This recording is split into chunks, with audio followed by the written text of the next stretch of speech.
Hello guys, मैं रुखसार हसन, मैं गुलजार अहमद, मैं असद याकूब, मैं रहमतुल्लाह। आप देख रहे हैं GM authentic reaction YouTube channel. आपका हमारे इस चैनल पर दिल के तहे दिल से वेलकम। अगर आप देखना चाहते हैं इस तरह की रिएक्शन वीडियो तो हमारा चैनल जरूर सब्सक्राइब करें। उम्मीद करते हैं आप खैर से होंगे। जो हंसते हम मुस्कुराते रहे। तो चलते हैं आज की वीडियो में कि जब हिंदी नॉलेज शो की वीडियो है 40% ट्रेड को ट्रेड इंडिया ने की है ये मुख्तलिफ कंट्री के साथ। देख लेते हैं सबसे पहले वीडियो, फिर देते हैं अपना रिएक्शन। नमस्कार दोस्तों, स्वागत है आपका हिंदी नॉलेज शो में। तो दोस्तों, पिछले 25 सालों से चीन एक देश के पीछे पड़ा हुआ है कि अपना खजाना हमें दे दो, भले ही किराए पर दे दो, इसके बदले में हम तुम्हें इतना पैसा देंगे जितना तुमने अपने ख्वाबों ख्यालों में नहीं सोचा होगा। लेकिन वो देश लगातार चीन को मना करता आया है। लेकिन आज पूरी दुनिया तब हैरान हो गई जब उस खजाने वाले देश ने सेम वही चीज भारत के सामने रख दी है कि हम आपको ये देने को तैयार हैं जो हम चीन को पिछले 25 सालों से मना कर रहे थे। हालांकि आप सोच रहे होंगे कि वो देश अपनी सबसे कीमती चीज भारत को शायद इसलिए दे रहा होगा क्योंकि भारत उन्हें चीन से भी ज्यादा पैसा या चीन से भी ज्यादा बड़ा ऑफर दे रहा होगा। लेकिन ऐसा नहीं है। दरअसल वो देश भारत को ऑफर इसलिए दे रहा है क्योंकि उसे भारत का रिकॉर्ड पता है, भारत के दोस्ती निभाने का रिकॉर्ड पता है और भारत पर बहुत भरोसा है। इसीलिए वो भारत के सामने ये बड़ा ऑफर रख रहा है, जबकि चीन पर उसे 1 रुपए का भी भरोसा नहीं है। और इसीलिए ये भारत के लिए एक बड़े सम्मान की बात है। लेकिन ये देश है कौन सा और कौन सा खजाना ये हमें देने को तैयार है, इसका हमें क्या फायदा मिलेगा, सब कुछ जानेंगे इस वीडियो में विस्तार से। चलिए वीडियो की शुरुआत करते हैं। तो दोस्तों, ये बात तो आप सभी लोग जानते ही हैं कि दुनिया में जितने भी देश हैं सबके पास एक चीज ऐसी होती है जिसे वो अपना खजाना कहते हैं। जैसे कि अरब देशों के पास तेल गैस है जिसे वो अपना खजाना कहते हैं। कुछ अफ्रीकी देश हैं जिनके पास सोने की खदानें हैं, वो उसे अपना खजाना कहते हैं। बात करें भारत की तो हमारे पास ना तेल है ना खनिज संपदा के भंडार हैं। हमारे पास भारतीय लोग हैं और उनकी मेहनत है, हम उन्हें ही अपना खजाना कहते हैं। और इसीलिए आप देखते होंगे कि भारत का सर्विस सेक्टर भारत के लिए सबसे ज्यादा कमाई करता है और भारत की इकोनॉमी में सबसे ज्यादा कंट्रीब्यूट भी करता है। उसी तरीके से अफ्रीका का एक देश है इजिप्ट, उसका खजाना कुछ अलग है। दरअसल दूसरे अरब देशों की तरह ना तो इसके पास अकूत तेल और गैस के भंडार मौजूद हैं, ना ही बाकी के अफ्रीकी देशों की तरह इनके पास सोने की खदानें मौजूद हैं। दरअसल इनके पास एक खास चीज है जो है एक कनाल, जिसका नाम है सुएज कैनाल। और आपको बता दूं कि इस छोटे से नैरो पैसेज पर ना सिर्फ इजिप्ट बल्कि पूरी दुनिया टिकी हुई है। दरअसल ये जो छोटा सा पैसेज है सुएज कैनाल, ये लाल सागर को भूमध्य सागर से जोड़ता है। और आप जानकर हैरान होंगे कि पूरी दुनिया में जितना भी व्यापार होता है, जितना भी इंपोर्ट एक्सपोर्ट होता है, उसमें 40 से लेकर 45% इसी सुएज कैनाल से होकर गुजरता है। यानी कि आधी दुनिया इस पर टिकी हुई है। और इसका सबसे शानदार उदाहरण है पिछले साल हुआ एवरग्रीन क्राइसिस। आपको याद ही होगा कि एवरग्रीन नाम का एक बड़ा शिप इस पूरी कनाल के बीचों बीच आकर अटक गया था, जिससे कि पूरी दुनिया का इंपोर्ट एक्सपोर्ट ठप पड़ गया था, जिससे कि दुनिया भर में हर एक चीज के दाम बढ़ने लगे थे। इंपोर्ट एक्सपोर्ट बिल्कुल ठप पड़ गया था और दुनिया भर की अर्थव्यवस्थाओं पर बहुत ही निगेटिव प्रभाव पड़ा था। इससे आप समझ गए होंगे कि सुएज कैनाल कितनी ज्यादा इंपॉर्टेंट है। और यहां तक कि इजिप्ट की अर्थव्यवस्था में भी एक अहम रोल अदा करती है, क्योंकि इस सुएज कैनाल से हर साल जितने भी शिप गुजरते हैं उनसे एक कमीशन लेता है। जैसे कि आप सड़कों पर गुजरते हैं तो टोल गेट होते हैं, आप टोल टैक्स देते हैं, फिर आगे आपको बढ़ने दिया जाता है। ठीक ऐसा ही इजिप्ट इस सुएज कैनाल पर करता है। और इससे कितनी कमाई होती है आप जानकर हैरान होंगे कि 2022 में सिर्फ एक साल में करीबन $9 बिलियन की कमाई करी है। यानी कि अगर भारतीय रुपए में बताऊं तो 75,000 करोड़ रुपए। और ये सारा का सारा पैसा बिल्कुल कैश में मिलता है, प्योर प्रॉफिट होता है, क्योंकि इसमें इनका कुछ खास खर्चा होता नहीं। लेकिन अब इजिप्ट के प्लान सुएज कैनाल को लेकर बहुत बड़े हैं, ये इससे और ज्यादा कमाई करना चाहते हैं। और इसीलिए इजिप्ट ने जो सुएज कैनाल के आसपास का इलाका है इसे एक्सक्लूसिव इकोनॉमिक जोन बनाना शुरू कर दिया है। और ये कितना बड़ा होगा, उदाहरण के लिए इजिप्ट के मंत्री ने खुद कहा है कि इकोनॉमिक जोन बनने के बाद हमारी जीडीपी का टोटल 35% सिर्फ सुएज कैनाल से आया करेगा। लेकिन आप कहोगे कि यार इजिप्ट का इकोनॉमिक जोन, इजिप्ट की सुएज कैनाल और इजिप्ट की जीडीपी, हमें इससे क्या मतलब, हम इसके बारे में बात क्यों कर रहे हैं? तो इसका कारण यह है कि हाल ही में इजिप्ट के राष्ट्रपति अब्दुल फतेह अल सीसी भारत आए थे। यहां तक कि भारत ने उन्हें गणतंत्र दिवस के प्रोग्राम में मुख्य अतिथि भी घोषित किया था और उसके तुरंत बाद इजिप्ट ने भारत को एक बड़ा ऑफर दे डाला है। दरअसल इन्होंने भारत को जमीन देने की बात कही है स्वेज कैनाल पर, वो भी एक्सक्लूसिव इकोनॉमिक जोन के अंदर। और यकीन मानिए ये बहुत बड़ी खबर है, क्योंकि इसी तरीके की जमीन पाने के लिए चीन पिछले 25 सालों से छटपटा रहा है। वो खूब कोशिश कर रहा है कि किसी भी तरीके से कुछ भी करके कितना भी पैसा बहाकर स्वेज कैनाल या उसके आसपास के इलाकों में छोटा सा जमीन का टुकड़ा उसे भी मिल जाए। और इसका कारण है स्वेज कैनाल की जियोपॉलिटिकल लोकेशन। आप जानते ही हैं कि ये बहुत ही छोटा और नैरो पैसेज है, यहां इसे आसानी से चोक किया जा सकता है और यहां से होकर दुनिया का 40% व्यापार होता है। ऐसे में स्वेज कैनाल पर जिसका प्रभाव होगा वो दुनिया के आधे व्यापार को कंट्रोल कर सकता है और अपना व्यापार भी सिक्योर कर सकता है। और इसीलिए चीन इस पर ज्यादा से ज्यादा कंट्रोल चाहता है। लेकिन इजिप्ट को पता है चीन के इरादों का और चीन की धोखाधड़ी का, इसीलिए वो चीन को अपनी स्वेज कैनाल के आसपास भी नहीं फटकने देता। और इसीलिए अब से कुछ साल पहले थक हार कर जब स्वेज कैनाल पर चीन को सफलता नहीं मिली तो स्वेज कैनाल से ठीक नीचे जिबूती के पास चीन ने जमीन खरीदी, वहां पर अपना सैन्य बेस बनाना शुरू किया कि चलो कोई नहीं, स्वेज कैनाल पर जमीन नहीं मिली, कम से कम उसके आसपास ही अपनी प्रेजेंस बढ़ाई जा सके। इससे आप समझ सकते हैं स्वेज कैनाल का दुनिया भर पर क्या प्रभाव है। अब इजिप्ट भारत को यहां पर इनवाइट कर रहा है कि हम आपको स्वेज कैनाल पर जमीन देने को तैयार हैं। इससे भारत को फायदा क्या होगा? तो देखिए, आप लोग जानते ही होंगे कि इस समय भारत यूरोपियन यूनियन के साथ, ब्रिटेन के साथ फ्री ट्रेड एग्रीमेंट पर बातचीत कर रहा है। आने वाले कुछ ही समय के अंदर यह बातचीत पूरी हो जाएगी और भारत यूरोप और ब्रिटेन के साथ एक फ्री ट्रेड एग्रीमेंट कर लेगा।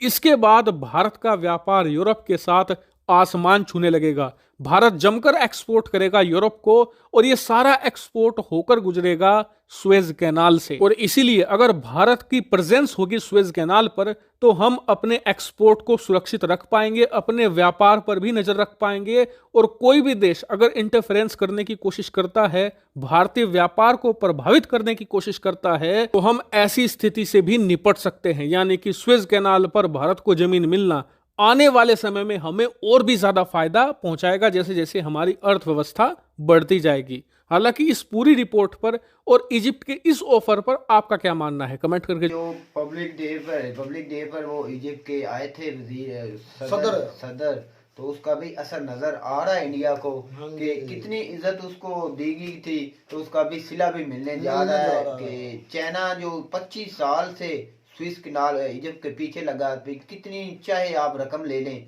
आप हमें उधर थोड़ी सी जमीन दे दें, तो वो नहीं कर सकता चाइना। इतनी बड़ी इकोनॉमी। असद भाई, मैं इसलिए बोलता हूँ कि भाई इंडिया इस वक्त पूरी वर्ल्ड में तरक्की कर रहा है, वो हमें नजर भी आ रहा है। आप बोल रहे हैं कि चाइना के वो नजदीक नहीं जा रहे, चाइना को तो दिया नहीं, इंडिया को खुद कहा ले ले, खुद कह रहे हैं भाई चाइना को कहने पर भी नहीं दिया। ये उन्होंने बोला कि हम जितनी रकम चाहें आप ले हमसे, आप हमें जगह दें, उसको नहीं मिली। सर इसके बारे में मैं ज्यादा जानता नहीं हूँ, जितनी अब मैंने वीडियो देखी है उसमें तो एक बात चीज होती है, साबित होती है ना कि ये बड़े देश जो होते हैं ना, इनकी एक दूसरे से मुखालफत तो अक्सर रहती है। अब ये एक छोटा सा टुकड़ा है, नदी है, तो इसमें वो कहते हैं कि यूरोप और अफ्रीका तक जाएगी बंदरगाह उनकी, तो जाती इधर से ट्रेड होती है दुनिया के कम से कम आधी पूरे यूरोप और एशिया को, अफ्रीका को। मेरी तो बात सुने, ना सर, आपने शायद गौर से नहीं सुना। चाइना जितना अमाउंट इन्हें दे रहा था ना,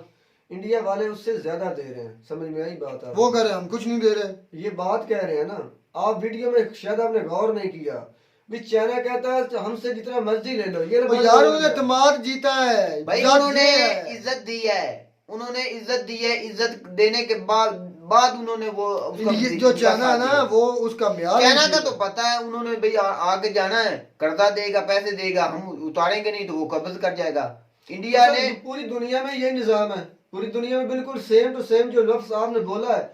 आप जिसको भी कर्जा देंगे वो सूद पर ही देंगे मेरे भाई।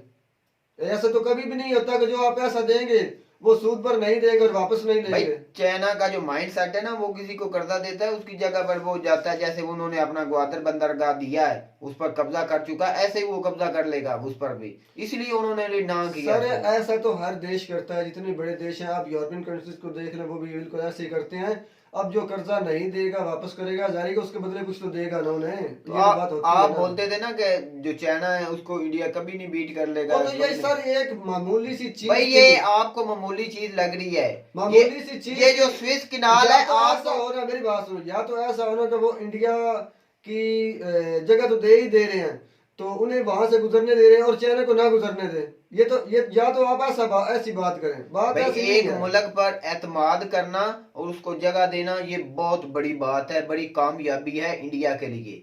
इंडिया के लिए तो कामयाबी है, लेकिन जो आप दूसरी बात कर रहे हैं भाई चाइना उनका तो की, रोजी रोटी का मामला है, उधर से कितनी गुजरेंगे उसको रोजी रोटी मिलेगी, किसको चाहे कि वो इस मुल्क को हम ना गुजरने दे, अगर इसको ना गुजरने दे। मेरा अगर जाती पॉइंट ऑफ व्यू देखा जाए ना, तो उन्हें, मैं ये नहीं कहता कि इंडिया को तो ऐसी बात करूं, मैं खुद कहता हूं कि उनको अपने मुल्क में किसी को कोई चीज जो जमीन बेचनी नहीं चाहिए। मैं तो ये बेचने के नहीं, उन्होंने बोला है कि अपनी कोई चीज बना सकते हैं, जैसे उन्होंने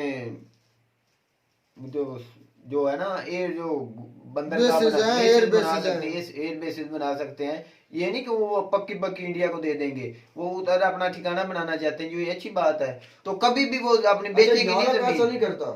यूरोप की बंदरगाहें आप देखेंगे वो ऐसे नहीं करते। वो भैया जो स्विस कैनाल है ना, इधर समंदर खत्म हो जाता था, इसलिए वो नहर निकाली गई है, तो इसलिए वो ये चौक पॉइंट है, सबसे चौक पॉइंट ये है दुनिया का। ये स्विस कैनाल बंद हो जाए भाई, पूरी दुनिया में कारोबार, एक अटका था पीछे, शिप अटका था, उसके बाद पता नहीं दुनिया में कितनी महंगाई हो चलो आ गया था, ऐसी बात है बिल्कुल। ये बहुत, ये स्विस कैनाल बंद हो जाए ना, मैं कहता हूँ यार 9-10 बिलियन साल लाना बहुत, हमारी कितनी इकोनॉमी है, 4 इसको तुम्हारे पास 3 या 4 बिलियन, बहुत बड़ी अमाउंट भी एक साल में कमाता है भाई। और इसके बाद तो मुझे पता नहीं कि गरीब है कि गरीब सा मुल्क है, नॉर्मल से, ना ज्यादा गरीब है ना ही ज्यादा अमीर है।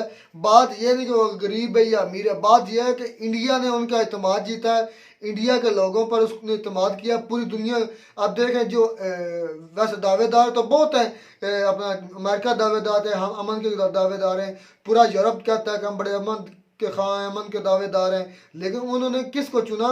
इंडिया को चुना। इसका मतलब है उन तमाम कंट्री से ज़्यादा वो इंडिया पर भरोसा करता है, ट्रस्ट करता है, और इंडिया पर लोगों का एतमाद बहाल हो रहा है, बढ़ रहा है। अच्छा, मैं ना जब रिपब्लिक डे शुरू था ना, तो उस वक्त वो मोदी साहब भी खड़े थे, और जो उसकी सदर है, जो उसका औरत है, वो भी खड़े। मैं क्या, कोई बड़े मुल्क का लीडर आ रहा है जो दोनों भी इस वक्त इस्तकबाल के लिए खड़े हैं। तो जब उन्होंने बोला ना कि इजिप्ट के आ रहे हैं, मिस्र इजिप्ट के, तो मैं भी हैरान हो चुका। मैं क्या, इतने छोटे से मुल्क के लिए भी मोदी साहब इस्तकबाल कर रहे हैं, ओ इज्जत दिया, सम्मान दिया है, इज्जत दी उन्होंने, इसलिए तो वो भी आप इज्जत दे रहे हैं ना, यही बात मैं असद भाई को कर रहा हूँ। तो असल में भाई बात यह है, मैं बात अपने रहमतुल्लाह से पूछना चाहता हूँ कि क्या वजह है कि आज इंडिया पूरी दुनिया में अपना असर रसूख छोड़ रहा है, जबकि बाकी यूरोपीय कंट्रीज भी पीछे रह रहे हैं, चाइना भी, यूएसए भी, और इंडिया सब कंट्री पर मतलब सारी कंट्री उन पर एतमाद करती हैं।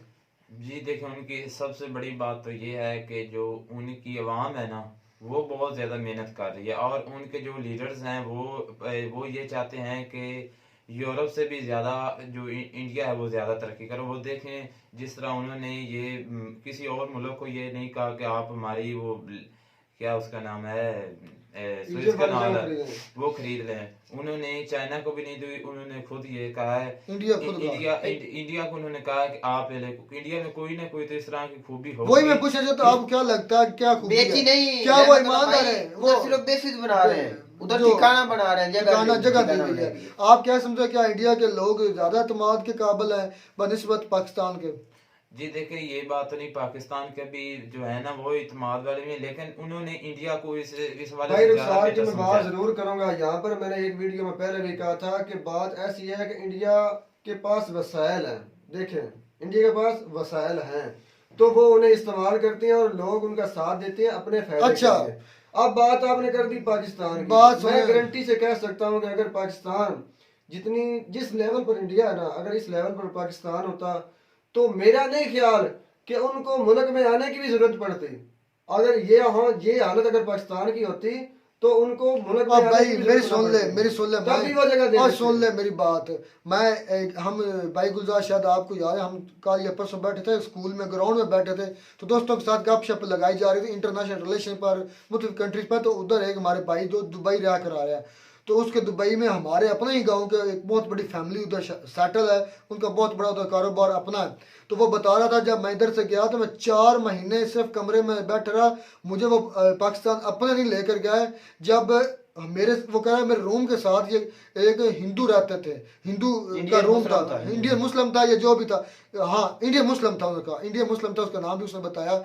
जब उसको पता चला कि इसको अपने पाकिस्तानी लोग, अपने ही गांव के लोग लेकर नहीं जा रहे, काम पर नहीं लेकर जा रहे, इसके पास खाने को नहीं है, इसके पास पहनने को नहीं है, इसके पास कोई वसाइल नहीं है, तो वो कहता है वो मुझे खुद लेने आए मेरे रूम में कि तुम मेरे साथ चलो, मैं तुम्हें खाना भी दूंगा, मैं तुम्हें रैश भी दूंगा, तुम्हें काम पर भी लगाऊंगा। ये चीज है। यही बात अब मैं नहीं उधर गया, मैं भाई गुजर, हम कोई भी उधर नहीं गए। ये वो भाई आप बीती बता रहा है हमारे दरमियान बैठकर, और उसने ये चीज तस्लीम की है कि इंडिया के लोग हमसे ज्यादा जो है वो ज्यादा लोगों से मोहब्बत करने वाले हैं और पढ़े लिखे भी हैं। और हमारे पक्ष में उसने खुद माना है, उसने खुद माना है कि पाकिस्तानी लोग जो है वो 2 नंबरी करते हैं। पाकिस्तानी लोग अपने अगर कोई लोग वहां पहुंच जाए तो उसकी कोई हेल्प नहीं करते, और ये चीजें बिल्कुल बरहक है। ये हमारे गांव में ऐसे कई वाकयात हो चुके हैं, एक जो से मैंने कोट किया है।